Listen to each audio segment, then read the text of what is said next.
Ayan, mga farmers, daanan po natin yung kuwan. Babae, lalaki. Yan o. Pang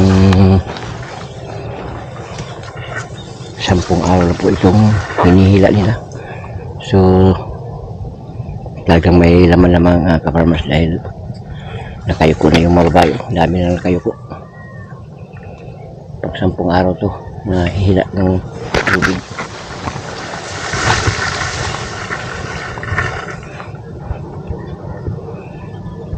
Nandiyan na siguro sa mga kwalito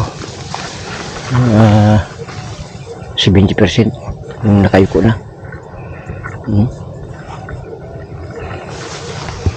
Dahil yung lalaki naman po na iba ay nakayuko na.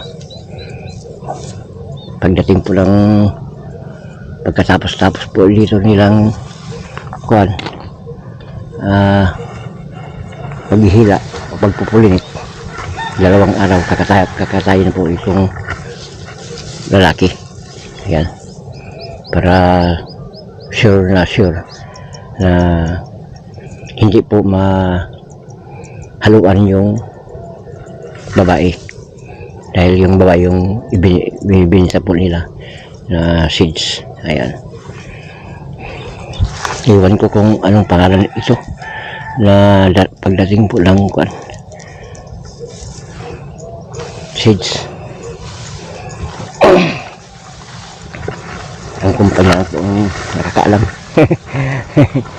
At least dito pa sa amin noon tinatawag nilang Banay-Banay Rice Granary, pero nang dahil po sa marami na po nakapasok na kumpanya, almost mga 12 ng kumpanya ang nakapasok po dito mga ka-farmers, kaya ang tawag nila ngayon dito Banay-Banay Seeds Grower na.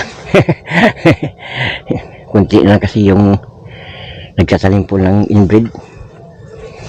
Mas marami na yung nagtatanim po ng babae lalaki o tinatawag po nilang iba-ibi, dahil sa kamahalan kasi ng kuan ng seeds ito po.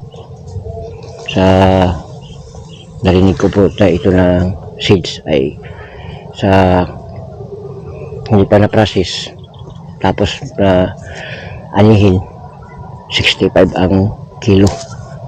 So mahal talaga kumpara mo sa inbreed na ngayon pong season na po ito. Naririnig po namin sa ibang lugar na 15 na lang hanggang sa 14 ang kilo. So malayo talaga. Yung ganitong kaganda ng babae,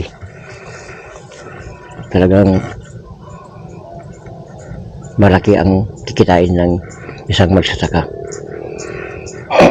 Kapag yung mga lalaking area na nag-growers po sa kumpanya, kaya naingkayat talaga yung mga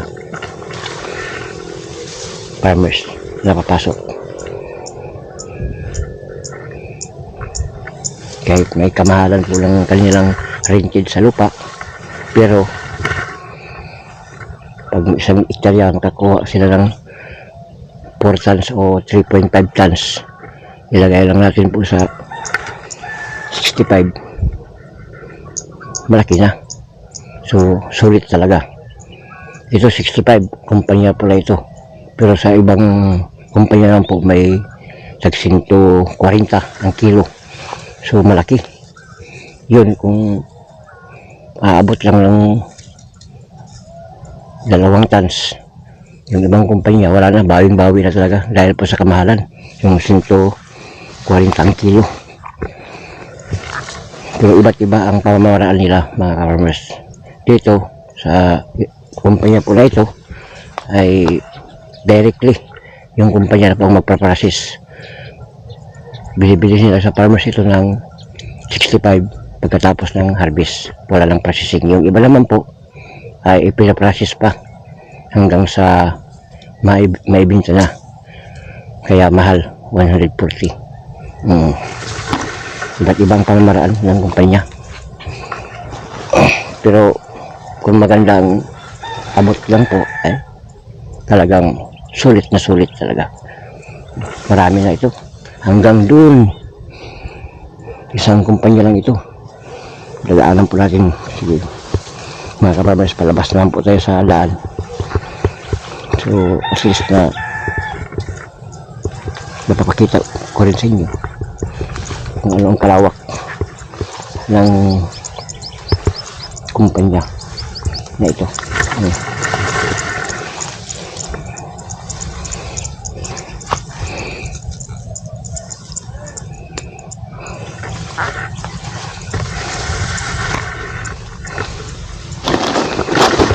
Yan, mga farmers, isa lang na kumpanya lang yan hanggang doon sa dulo.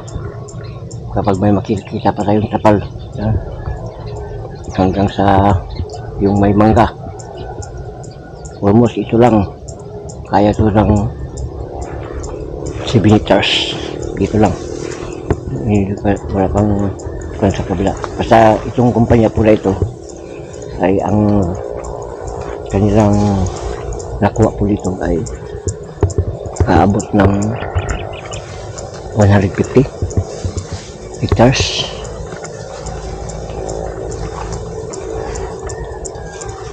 Kaya dami.